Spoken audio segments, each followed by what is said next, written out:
Hi friends, వింటే భారతం వినాలి, తింటే గారెలు తినాలి. ఈ గారెల కోసం ముందుగా మనం ఒక గ్లాస్ మినపప్పు గుళ్ళు తీసుకొని 6 అవర్స్ నానబెట్టుకోవాలి. శుభ్రంగా కడుక్కొని తర్వాత దాన్ని మిక్సీ పట్టుకోవాలి. కొద్దిగా అల్లం పచ్చిమిరపకాయలు కూడా వేసుకొని మిక్సీ పట్టుకోవాలి. తర్వాత స్టవ్ మీద కళాయి పెట్టుకొని నూనె వేసుకోవాలి.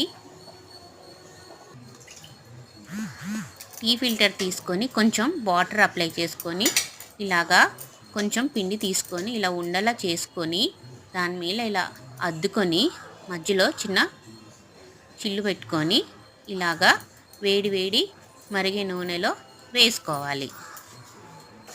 స్లోగా వేసుకోవాలండి, లేకపోతే నూనె చిల్లుతుంది. నెక్స్ట్ ఇంకోటి కూడా ఇలాగే చేసుకోవాలండి. ఎంతో రుచికరమైన గారెలు రెడీ. నచ్చితే లైక్ చేయండి.